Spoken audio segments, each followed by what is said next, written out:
Hello दोस्तों, आप सभी का स्वागत है द स्टडी अड्डा पर। और मैं लेकर आ गया हूं आपके लिए बहुत ही शानदार वीडियो, जिसमें कि हम डिस्कस करने वाले हैं आज का सीटेट का पेपर 1। और सीटेट पेपर 1 में सबसे पहले मैं चाइल्ड डेवलपमेंट पेडागोजी के आंसर की आपको बताने वाला हूं।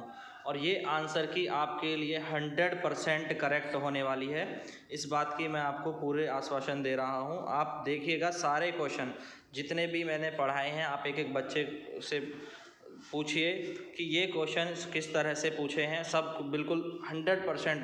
तो कोई भी बच्चा का जो है 25 से नीचे नंबर इस पेडागोजी में नहीं लाने वाला है। जल्दी जल्दी से मैं आपको आंसर बताता हूँ। देखिए, तो ये बहुत आसान पेपर आया। तो फर्स्ट क्वेश्चन जो खेल क्रिया के दौरान चोट लगने पर, तो यहाँ पर पहले क्वेश्चन के अंदर जो है ये है रूढ़िवादिता। फर्स्ट क्वेश्चन ये आई सीरीज़ है, आपकी जो भी सीरीज हो आप उसमें मिलाते चलें। ये सेट आई है, तो सेट आई में ये पहला क्वेश्चन है पेपर 1 में।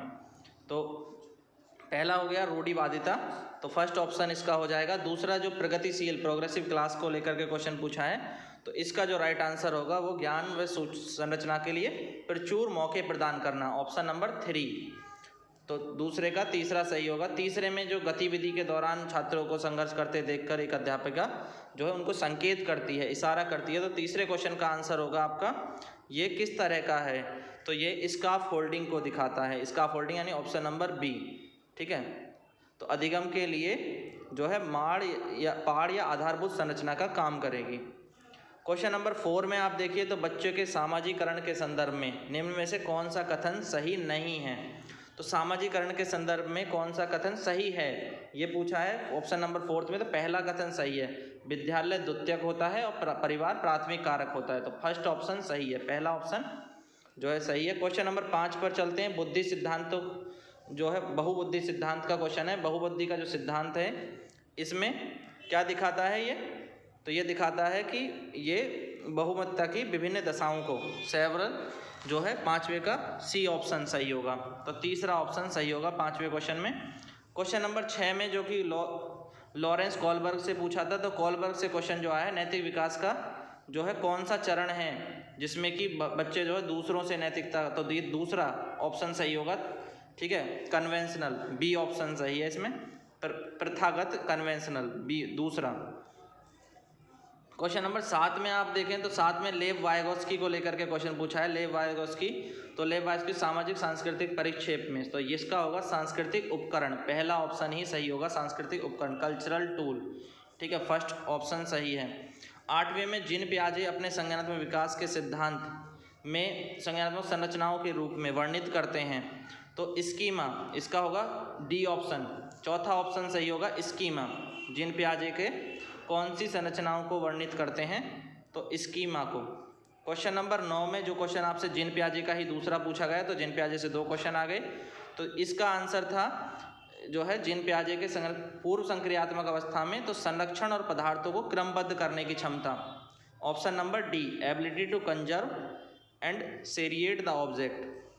क्वेश्चन नंबर 10 में देखें, क्वेश्चन नंबर 10 का जो आंसर है विकास के संदर्भ में कौन सा कथन सही है, तो विकास बहुआयामी होता है, ऑप्शन नंबर 4 सही है, ठीक है। क्वेश्चन नंबर 11 में देखेंगे, तो जन्म से लेकर किशोरावस्था तक बच्चों के विकास को क्रम में लगाना था, तो पहला ऑप्शन सही था, पहले सांवेदिक विकास होता है, फिर मूर्त और उसके बाद अमूर्त, तो ए ऑप्शन पहला ऑप्शन सही है। यहाँ पर क्वेश्चन नंबर 12 के बारे में पूछा है, प्रगतिशील कक्षा में विभिन्न व्यक्तिगत भिन्नताओं को किस प्रकार देखा जाना चाहिए, तो व्यक्तिगत भिन्नताओं को जो है अध्यापन अधिगम योजना की परियोजना के लिए महत्वपूर्ण है, तो ऑप्शन नंबर 4 होगा। फिर 13वें क्वेश्चन में पूछा है समावेशी कक्षा का, तो इसमें किस पर जोर होना चाहिए, तो समावेशी कक्षा में हर बच्चे को अवसर देना है, सामर्थ्यता को अधिकतम करने का अवसर प्रदान करना, ऑप्शन नंबर 4, हर बच्चे को अवसर देना है। 14 में ये जो है एक डिसेबिलिटी एक्ट का क्वेश्चन है, तो डिसेबिलिटी एक्ट के क्वेश्चन में इसका राइट आंसर होगा ऑप्शन नंबर 3, ये यहाँ पर फिजिकल डिसेबिलिटी यानी शारीरिक दिव्यांगता की बात करता है, तो ऑप्शन नंबर 3 होगा, ठीक है। और क्वेश्चन नंबर 15 की बात करें, तो 15 में जो सही आंसर होगा, 15 में अधिगम कठिनाइयों के लिए अध्यापक को क्या नहीं करना चाहिए, तो अध्यापक को जटिल संरचनाओं का प्रयोग नहीं करना चाहिए, ठीक है, रिजिड नहीं होना है, तो ऑप्शन नंबर 4 इसका राइट आंसर होगा। उसके बाद जो है क्वेश्चन नंबर 16 में देखिए सृजनात्मकता, तो सृजनात्मक की पहचान का प्रमुख लक्षण क्या है, तो ये है अपसारी चिंतन, डाइवर्जेंट थिंकिंग, सोलवे का तो इसका हो जाएगा ऑप्शन नंबर 2। क्वेश्चन नंबर 17 का राइट आंसर होगा विविध पृष्ठभूमियों में अधिगमकर्ताओं के संबंधित, तो इसका राइट आंसर होगा आपका, ठीक है, उदाहरण लेना, विविध विन्यासों से उदाहरण लेना, ऑप्शन नंबर 2, ठीक है। 18वें में समस्या समाधान की क्षमता का जो प्रश्न है, इसका क्या राइट आंसर होगा, इसको किस प्रकार सुधारा जा सकता है, तो इसको हम समरूपों के इस्तेमाल का बढ़ावा देकर, ऑप्शन नंबर 3, ठीक है, इसमें तीसरा हो जाएगा 18वें का। 19 में अधिगम की अभिप्रेरणा को किस प्रकार कायम रखा जा सकता है, तो 19 का जो सही उत्तर होगा किस प्रकार कायम रखा जा सकता है, तो यहाँ पर होगा 19 का राइट आंसर आपका बी ऑप्शन, ठीक है, सॉरी बी ऑप्शन नहीं, बहुत आसान क्रिया, हाँ बी ऑप्शन, प्रवीणता अभिमुख लक्ष्यों पर जोर देकर, नहीं बी ऑप्शन, एक सेकंड सॉरी, हाँ क्रियाकलाप देकर, ऑप्शन नंबर 3, ठीक है, क्रियाकलाप देकर, तो जो है पनिश नहीं करेंगे, मास्टरी पे फोकस नहीं होगा, ठीक है, मोटिवेशन के लिए वेरी इजी टास्क देकर के हो सकता है, रोट मेमोराइजेशन भी नहीं होगा, तो ऑप्शन नंबर 3 होगा 19 में, ठीक है, कन्फ्यूज़न क्लियर कर देते। तीसरा होगा आसान क्रियाकलाप। तो क्वेश्चन नंबर 20 में देखिए शर्मिंदगी क्या है, ये नकारात्मक प्रभाव डालती है संज्ञान पर, तो ऑप्शन नंबर 2 नेगेटिव इम्पैक्ट करती है, ठीक है, शर्मिंदगी। 21 में देखिए, 21 में निम्न में से कौन सा अध्यापन अधिगम का सबसे प्रभावशाली माध्यम है, तो कौन सा सबसे प्रभावशाली है, संकल्पनाओं के बीच संबंध को खोजना, ऑप्शन नंबर 2, ऑप्शन नंबर 2 होगा। 22 में क्या होगा, एक अध्यापक को दिए गए किसी क्रियाकलाप में छात्रों की विभिन्न त्रुटियों का विश्लेषण करना चाहिए, तो इसका 22 का क्या राइट आंसर होगा, तो 22 का राइट आंसर होगा आपका ऑप्शन नंबर 2, त्रुटियों की समझ और अध्यापन अधिगम प्रक्रिया के लिए अर्थपूर्ण है, तो यहाँ भी ऑप्शन नंबर 2 हो जाएगा। क्वेश्चन नंबर 23 पर चलते हैं। बच्चों के सीखने में कठिनाई कब होती है, जब उन्हें सूचनाओं को टुकड़ों में प्रस्तुत किया जाएगा, तो टुकड़ों में प्रस्तुत करेंगे तो कठिनाई होगी, पहला ऑप्शन सही है भाई 23 में।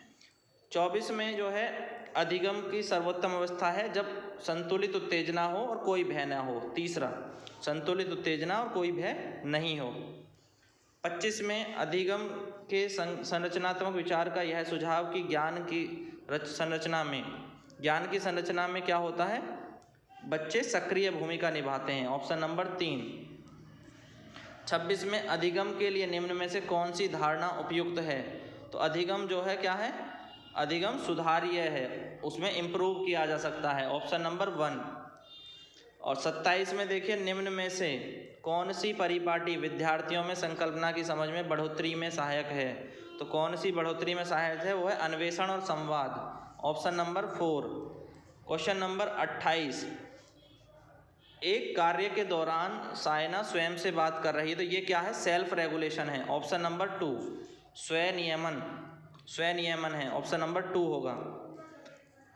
29 में मूल्यांकन की पद्धतियों पर लक्ष्य क्या होना चाहिए, तो मूल्यांकन की पद्धतियों का लक्ष्य क्या होना चाहिए, यहाँ पर विद्यार्थियों की जरूरत एवं आवश्यकताओं की पहचान करना, ऑप्शन नंबर 3। और लास्ट क्वेश्चन है CDP का, ठीक है, बच्चों के विकास के लिए अधिगम भिन्नताओं को किस रूप में प्रतिरूपित किया जाता है, तो अनुवंशिकता और पर्यावरण की पारस्परिकता होती है, दोनों का इफेक्ट पड़ता है, वातावरण का भी और अनुवांशिकता का भी, तो ऑप्शन नंबर 4 होगा, बच्चों के विकास की भौतिक भिन्नताओं को किस प्रकार से प्रतिरूपित किया जा सकता है। तो ये तो हमने सारे पेपर 1 के जो है CDP के कर लिए, इसी के नीचे मैं लिंक डालने वाला हूँ, अभी आपके मैथ के, हिंदी के, सबके इसके नीचे लिंक मिल जाएंगे, और शाम को जब आपके सेकंड शिफ्ट वो पेपर हो जाएगा तो उसका भी मिल जाएगा, तो सबके नीचे लिंक मिलेंगे, और आप चैनल को सब्सक्राइब कर लेना, सब मिल जाएंगे। और ये पूरे के 30 के 30 आंसर मैंने आपको एक्यूरेट बताएं, आपको किसी भी डाउट लगता है आप ज़रूर कमेंट करें, ठीक है। तो thank you guys, thanks for watching, like this video, share this video and subscribe this channel the study Adda. Thank you, thanks for watching.